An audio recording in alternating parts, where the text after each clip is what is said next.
नमस्कार, मैं हूं शरद द्विवेदी और हमारा आज का मुद्दा है छोटा सत्र बड़ी सियासत। अब ये हर सत्र जब भी आने की बात होती है तो ये मसला उठ जाता है कि आखिर सत्र की अवधि कम क्यों। लेकिन भीतर से अंदर खाने से ये आवाज़ें भी आती हैं कि विधायक, सत्ताधारी दल के भी और विपक्ष के भी चाहते यही हैं कि सत्र की अवधि छोटी हो। कारण ये बताया जाता है कि विधानसभा क्षेत्रों से जनता का बड़ा दबाव होता है और एक बात किसी मंत्र की तरह बार बार गूंजती रहती है कि विधानसभा क्षेत्र छोड़ोगे तो अगले विधानसभा में चोट खा सकते हो। ये मनोवैज्ञानिक भय की तरह ये बात विधायकों के मन में ऐसी घर कर गई है कि उन्हें अपने क्षेत्र से 2, 3, 4 दिन दूर रहना ऐसा लगता है कि युग हो गया। और कई बार ये चिंता भी होती है कि इससे कुछ गड़बड़ तो नहीं हो जाएगा। बहरहाल ये हम नहीं जानते कि इसमें कितनी सच्चाई है, लेकिन ये सही है कि क्षेत्र की जनता का दबाव बढ़ रहा है, क्योंकि अब विधायक को हर छोटे बड़े कार्यक्रम में जनता की ये परंपरा जनप्रतिनिधियों ने ही डाली है कि हर छोटे बड़े कार्यक्रम में प्रसन्नता के, चिंता के, दुख के वो अपने क्षेत्र की जनता के साथ खड़े होने के लिए रहते हैं आगे। और जनता की अपेक्षाएं सुरसा के मुंह की तरह बड़ी हो गई। अगर नहीं आए विधायक जी बर्थडे में, नहीं आए विधायक जी त्रयोदशी में, तो उनकी खैर नहीं। बहरहाल आज इसी पर डिबेट होगी, लेकिन सबसे पहले देखिए हमारी ये स्पेशल रिपोर्ट।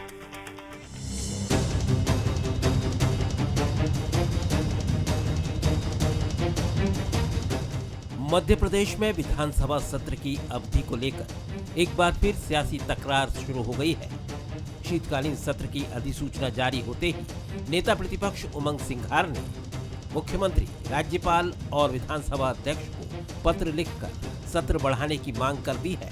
सिंघार का कहना है कि हर बार सत्र छोटा किया जा रहा है, जबकि जनता के मुद्दों पर चर्चा के लिए सदन सबसे बड़ा मंच है। इस बार सत्र सिर्फ 5 दिन का होगा, जिसमें 4 दिन चर्चा होगी। विधानसभा के पूर्व प्रमुख सचिव भगवान दास इसरानी ने कहा कि सत्र का मकसद जनता की आवाज उठाना और विभागीय कामकाज की समीक्षा करना होता है। उन्होंने कहा कि सवालों से बचने के लिए सत्र की अवधि कम की जा रही है। सरकार ना युवाओं की नौकरी की बात करना चाहती, ना बैकलॉग की भर्ती की बात करना चाहती, ना आदिवासियों के पट्टों की बात करना चाहती, ना किसान को समर्थन मूल्य की बात करना चाहती। भावांतर योजना, बिचौलियों की को कमाई की योजना बना दी, किसान को परेशान है। तो कई मुद्दे हैं, अत्याचार हो रहे दलित, आदिवासी, आम किसान पे, लेकिन सरकार भागना चाहती है। सरकार के जवाब आते हैं, जानकारी एकत्रित की जा रही, लेकिन कब प्रदेश की जनता को हर सवाल का जवाब मिलेगा? देखिए, इसके 2 ही कारण हो सकते हैं। या तो सरकार को जनता की चिंता नहीं है, या सरकार जनता के मुद्दों का जवाब नहीं देना चाहती। उसके बाद जवाब नहीं है उसका, तभी तो बचेंगे ना, नहीं चली। वरना जनता के सवालों का समुचित जवाब देने का मंच इससे बड़ा कौन सा है, और इससे पवित्र मंच कौन सा है, और इससे अच्छा मंच कौन सा है। राजनीति में पीढ़ी बदली तो सदन की रफ्तार भी बदल गई। जहां पहले महीनों तक विधायक जनता के मुद्दों पर मंथन करते थे, वहीं अब सत्र भी फास्ट ट्रैक मोड में चलने लगे हैं। यहां तक कि बजट सत्र जैसे अहम सत्र भी अब कुछ दिनों में सिमट जाते हैं। पिछला बजट सत्र महज 10 दिनों में खत्म हो गया था। विपक्ष सवाल उठा रहा है कि आखिर सरकार चर्चा से क्यों बच रही है, या विकास और जनहित के मुद्दे सिर्फ प्रेस कॉन्फ्रेंस तक सिमट गए हैं। वहीं बीजेपी ने कांग्रेस के आरोपों को पूरी तरह खारिज करते हुए कहा कि कांग्रेस को चर्चा नहीं, हंगामा पसंद है। कांग्रेस लेट पत्र लिखती है, जब तारीख तय हो जाती तब कांग्रेस पत्र लिखती है। पहले कांग्रेस से भी बात की जाती है, बता देना चाहिए था। कोई बात नहीं, अगर उनके पास मुद्दे अनेक हैं तो बताएं। ये सत्र छोटा है तो अगला सत्र बड़ा कर देंगे। मुद्दे तो बताएं, मुद्दे क्या है। जहां सत्र की अवधि घट रही है, वहीं सियासी सरगर्मी बढ़ रही है। कांग्रेस जनता की आवाज दबाने का आरोप लगा रही है, तो वहीं बीजेपी सत्र को प्रोपेगेंडा मंच बताने में जुटी है। अब नजर विधानसभा अध्यक्ष, मुख्यमंत्री और राज्यपाल पर है। क्या विपक्ष की मांग सुनी जाएगी, या फिर कांग्रेस को सरकार चर्चा से भाग रही है कहने का एक और मौका मिलेगा?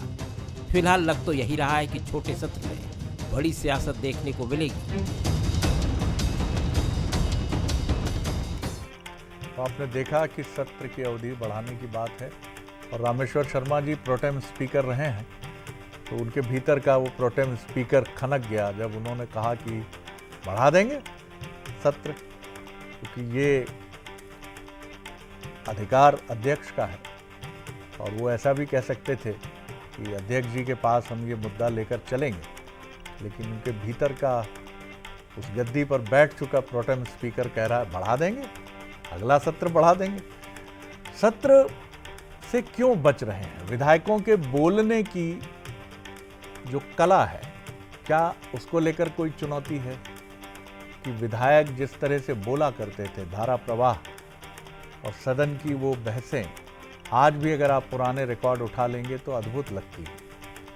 तो क्या बोलना भी संकट में है? क्योंकि हम सबके पास मोबाइल, लैपटॉप और इंटरनेट के बढ़ते प्रयोग ने हमारे ज्ञान को तो शायद बढ़ाया है, लेकिन हमारे बोलने की कला पर ग्रहण की तरह ये आधुनिक उपकरण खड़े भी हुए। चलिए पहले हमारे सवाल देखिए। क्या छोटे सत्र की परंपरा लोकतंत्र के लिए खतरे की घंटी नहीं है? सरकार जनता के सवालों से बच रही है? कांग्रेस के ये आरोप हकीकत हैं या सियासी स्क्रिप्ट है? क्योंकि रामेश्वर जी कह ही रहे थे कि आप भी तो शामिल होते हैं जब सत्रावधि तय करने की बात होती है, तो आप उस समय विरोध क्यों नहीं करते? कांग्रेस को चर्चा नहीं हंगामा पसंद है, बीजेपी के आरोप कितने सही? आज इसी पर हम बात करेंगे। जो मेहमान हमारे साथ हैं उनसे मुलाकात करिए। मेरे साथ स्टूडियो में हैं कांग्रेस के वरिष्ठ नेता पूर्व विधायक शैलेंद्र पटेल जी, उनका बहुत स्वागत करता हूं। और उन्हीं के साथ जो अन्य मेहमान हैं उनसे भी मिल लीजिए। यशपाल जी हैं, पूर्व विधायक हैं, वरिष्ठ नेता हैं। यशपाल सिसोदिया जी हैं। पता नहीं क्यों दिन ब दिन वो गंभीर होते जा रहे हैं, शायद देख तेरे संसार की हालत क्या हो गई, भगवान कितना बदल गया इंसान, ये चीज़ें उनको भी एक चिंतक की तरह चिंता में डाल रही हूँ। और चैतन्य भट्ट जी हैं, वरिष्ठ पत्रकार, राजनीतिक विश्लेषक, उनका भी स्वागत है। चैतन्य जी, कैसे देखते हैं आप ये मांग जो उठी है? इस पूरी प्रक्रिया में जाहिर है जब सत्रावधि तय होती है तो नेता प्रतिपक्ष से भी बात की जाती है, परंपरा तो यही है। अब नेता प्रतिपक्ष रोशनी डालें कि क्या स्थिति रही और उस बैठक में भी क्या उन्होंने विरोध किया था या जो पत्र उनके पास आया था क्या असहमति जताई थी? क्या कारण आप देखते हैं? छोटे सत्र क्या आजकल की व्यस्तता से भरी दिनचर्या में राजनेताओं के लिए भी यही मांग है कि दिल मांगे छोटा सत्र? जी नहीं, देखिए शैलेंद्र जी, सत्र तो हमेशा बड़े होने चाहिए, क्योंकि पूरे प्रदेश के जो प्रतिनिधि हैं वो विधानसभा में अपने क्षेत्र की बात रखते हैं। जो भी परेशानियां होती हैं आम जनता की या जो समस्याएं होती हैं आम जनता से जुड़ी हुई, उन सब के लिए विधानसभा एक सबसे प्रमुख जो आप स्तंभ मान लीजिए, तो वहाँ पे होना चाहिए। अभी पिछले लंबे अरसे से हम ये देख रहे हैं कि जो सत्र है वो लगातार छोटे पे छोटा होता जा रहा है। अब देखिए कि 1 से लेकर 5 दिसंबर तक जो सत्र चलेगा उसमें एक दिन छुट्टी रहेगी आपके गैस पीड़ितों वाली, उसके बारे में अब बचते हैं 4 दिन। 4 दिन में पूरे प्रदेश के जो भी 263 विधायक हैं वो अपनी बात कैसे रख पाएंगे? ठीक है, सत्ता पक्ष को तो जवाब देना है, लेकिन विपक्ष को तो बातें पूछना है, उनसे जनता की समस्याओं के बारे में जानकारी लेना है, उनको बताना है, उसके जवाब मांगे जाएंगे। तो ये मुझे लगता है कि ये सत्र जो है ये बहुत ही छोटा सत्र है। और भारतीय जनता पार्टी, जैसा कि आपने भी बताया कि उसके बारे में जानकारी कांग्रेस के जो नेता हैं, नेता प्रतिपक्ष, उनको दी जाती है। उस समय उनने क्यों विरोध नहीं किया? अब वो क्यों कह रहे हैं कि सत्र बढ़ाया जाना चाहिए? तो ये भी एक सवाल है। जहाँ तक सवाल इस बात का है कि जैसा आपने कहा कि वो विधायक जो हैं वो अपने इलाके से बाहर नहीं जाना चाहते क्योंकि उनके ऊपर जनता का दबाव है। देखिए, ऐसा नहीं है। जनता भी समझती है कि अगर विधायक हमारा विधानसभा में या सांसद हमारा लोकसभा में गया है तो वो हमारी बात उठाने के लिए गया है, कोई गप मारने के लिए नहीं जाता है वहाँ पे आदमी। तो उसको ये कोई बात नहीं है, ये कोई एक तर्क नहीं है कि हमें जनता का दबाव रहता है इसलिए हम विधानसभा का सत्र छोटा चाहते हैं। भाई, आपके पास तो एक सबसे बड़ा कारण तो ये है कि आपको जो लोगों की समस्याएं उठाना है वो विधानसभा में उठाई जा सकती हैं। वैसे तो जनरल आप लोगों से मिलते हैं, कलेक्टर से मिलते हैं, कमिश्नर से मिलते हैं, मुख्यमंत्री से बिल्कुल चैतन्य जी समस्याएं बताते हैं। लेकिन एक बड़ी अहम बात है जी, वहाँ जो एक बड़ी अहम बात है, वो अहम बात ये है कि जैसे इन दिनों हम रेवड़ी बांटने की परंपरा बढ़ती देख रहे हैं। एक समय मुझे भी याद है, आज से 30-35 साल पहले किसी राजनेता का, विधायक, मंत्री का, मुख्यमंत्री और गवर्नर की तो मैं बात ही नहीं कर रहा हूँ, किसी विवाह समारोह में जाना, किसी बर्थडे पार्टी में तो जाना ही नहीं होता था। वो उनके प्रोटोकॉल के विरुद्ध होता था कि हम यहाँ नहीं जाएंगे। लेकिन अब ये इसका सामान्यीकरण इतना हो गया है कि बड़े बड़े नेता बर्थडे पार्टीज में जाते हैं, गृह प्रवेश के कार्यक्रमों में जाते हैं, और ये सब एक प्रक्रिया हो गई। तो ये नेताओं ने इसकी फ्रीबीज शुरू कर दी है और इसका दबाव उनके ऊपर है। मैं लौटूंगा आपकी तरफ। शैलेंद्र जी, एक छोटा सा कमेंट आपका। देखिए शरद जी, बड़ा महत्वपूर्ण विषय है। और विधानसभा बनी क्यों है? विधायकी कार्य के लिए, जो खासतौर पे बजट को पास करने के लिए और विधेयक लाने के लिए, और उसके बाद जो है सरकारी कार्यों पे नजर रखने के लिए, प्रश्नों के माध्यम से, ध्यान आकर्षण के माध्यम से। अगर 4 दिन का सत्र होता तो कुल मिला के 16 सवाल पूछे जा सकते हैं। सारे विभाग ही कवर नहीं होंगे एक विधायक के द्वारा। क्षेत्र की समस्या कैसे लेकर आएगा?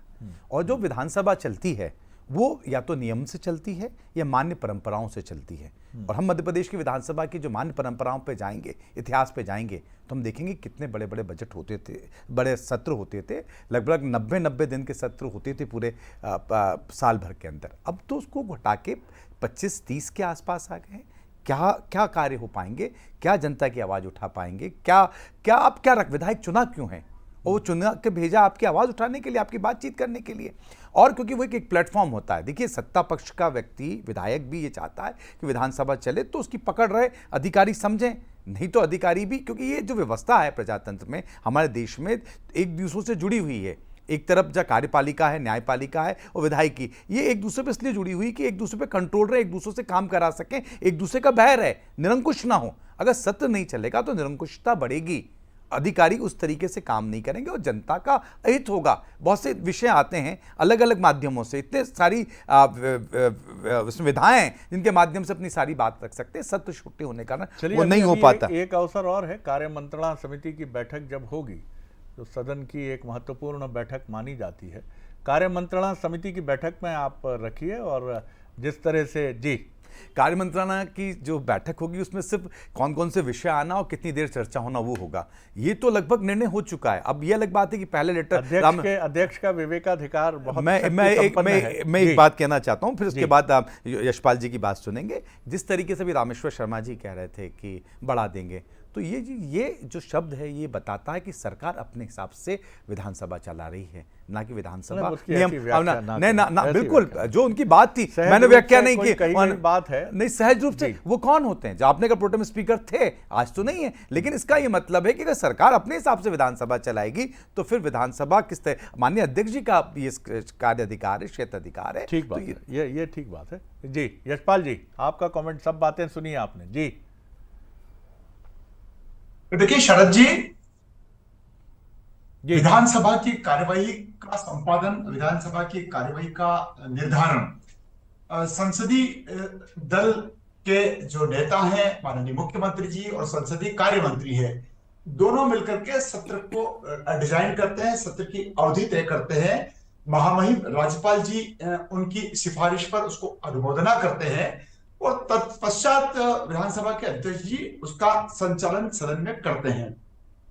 विधानसभा के अध्यक्ष जी आदरणीय नरेंद्र सिंह जी तोमर एक अनुभवी जननेता हैं, केंद्र में मंत्री भी रहे हैं, और भले ही कम समय में पिछले 2 वर्षों में जो सत्र हुए होंगे उसमें भी आदरणीय अध्यक्ष नरेंद्र सिंह जी तोमर साहब ने जिस प्रकार से सदन को चलाया है, और भोजन अवकाश को कम करते हुए, भोजन अवकाश नहीं होगा और कंटिन्यूटी 11 बजे से लेकर के रात को 10-10 बजे तक सदन चला है। और शरद जी, मैं नरेंद्र सिंह जी तोमर साहब की कार्यप्रणाली को सदन में भी देख रहा हूँ, सदन के बाहर भी जब मैं रहता हूँ तो उन्होंने जिस तरह सदन के पूर्व मुख्यमंत्रियों और विधानसभा अध्यक्षों के लिए, हाँ जी अच्छी बात, अवसर दिया है जी, और महिलाओं को जिस प्रकार से अवसर दिया। और आपने बहुत ठीक बात कही, अभी कार्य मंत्रणा की जब बैठक प्रारंभ पहले दिन होगी तब आवर्स को, घंटों को बढ़ाए जाने की बात की जा सकती है।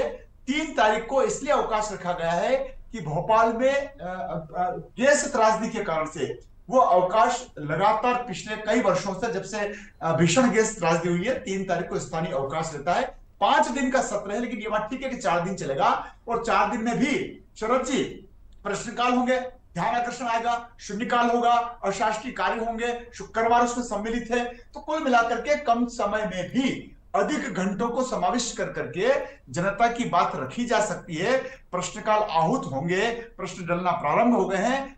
विधानसभा में विभागों की जो पुल बने हैं, उस पुल के माध्यम से भी सत्ता पक्ष के और विपक्ष के विधायक अपनी अपनी बात प्रश्नों के माध्यम से रख सकेंगे।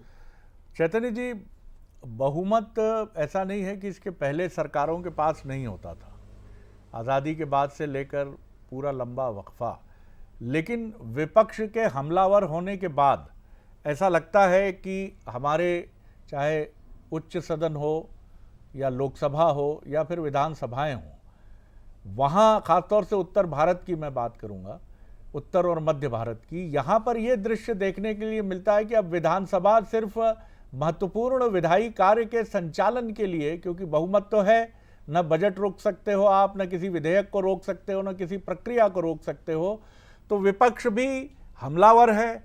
वो विधानसभा की कार्रवाई को गतिरोध से रोकता है, लोकसभा की कार्रवाई को, राज्यसभा की कार्रवाई को रोकता है, और सरकार के पास यही विकल्प होता है कि भैया हम तो कोशिश कर रहे हैं, आप लगातार हंगामा कर रहे हैं, तो ये महत्वपूर्ण विधेयक पारित, ये अनुपूरक बजट पारित, ये महत्वपूर्ण विधायी कार्य पूरा। तो जो औचित्य हमने संविधान में तय किया है, ये पक्ष विपक्ष को बैठकर, ये सुप्रीम कोर्ट ना जाए ये मसला, क्योंकि अब हर मसला सुप्रीम कोर्ट चला जाता है। साहब आप ही बताइए क्या करें, तो कैसे हम इसको सुलझाएं? ये दोनों ही बैठ के सुलझा सकते हैं, इनसे बेहतर कौन है? और जी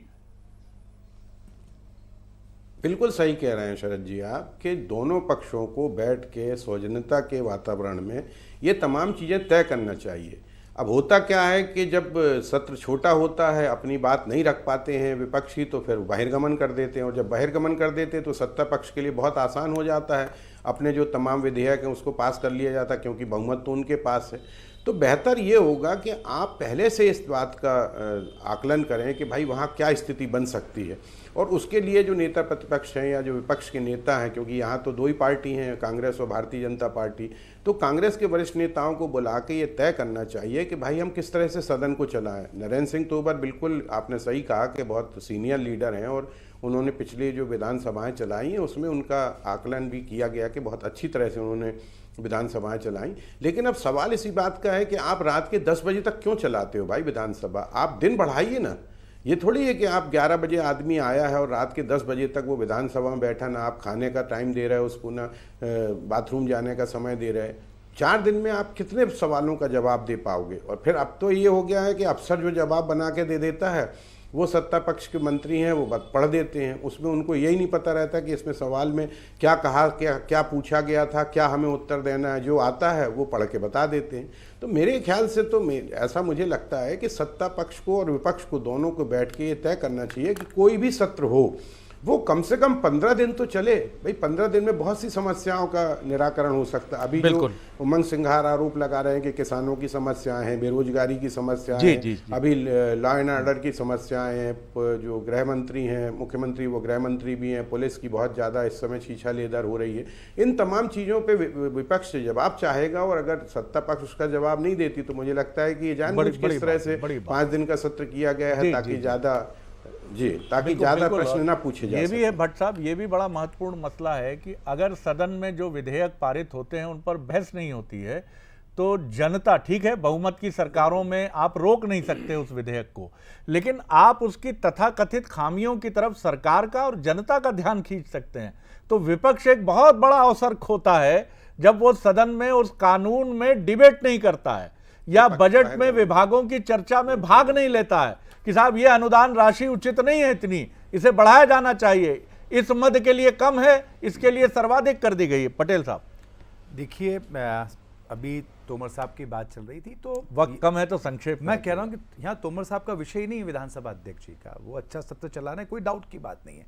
ये तो सरकार ने तय किया ना, वो तो जो तय कर देगा उसी हिसाब से उनको सत्र चलाना है। तो हम उनकी बात करके कहें कि वो अच्छा सत्र चला, अरे आप जितने दिन सरकार कहेगी, संसदीय कार्य मंत्री मुख्यमंत्री निर्णय करेंगे, राज्यपाल जी अनुमोदित करके भेजेंगे, उतना ही चल पाएगा। जो सबसे बड़ा विषय है, अभी चैतन्य जी भी बड़ी अच्छी बात कह रहे थे कि सिर्फ प्रश्न काल ही अपने आप में महत्वपूर्ण नहीं है, अन्य जो ध्यान आकर्षण होता है, जिससे ये देखो विपक्ष भी होता है, वो आईना होता है। आपको सरकार अपने काम सुधार सकती है, जनता का हित होगा, सरकार की भी जो कमियां आगे उजागर होगी तो सुधारने का मौका मिलेगा। लेकिन अब सरकार कह देगी कि नहीं हम तो सब सही कर रहे हैं। आप पर आरोप यह है पटेल साहब कि सदन के भीतर से ज्यादा आपकी रुचि सदन के बाहर प्रदर्शन करने में। देखिए, जब समय कम रहेगा और किसी मुद्दे को, देखिए पूरे जो पिछला सत्र देखेंगे कहीं भी बहिर्गमन नहीं हुआ है, कहीं भी चलिए, बातचीत से वक्त आगे कम नहीं है। है। जी, जो किया जी। प्रदर्शन अलग बात है, और यशपाल सदन के जी, अंदर सारा काम किया। कंक्लूडिंग रिमार्क जी, यशपाल जी।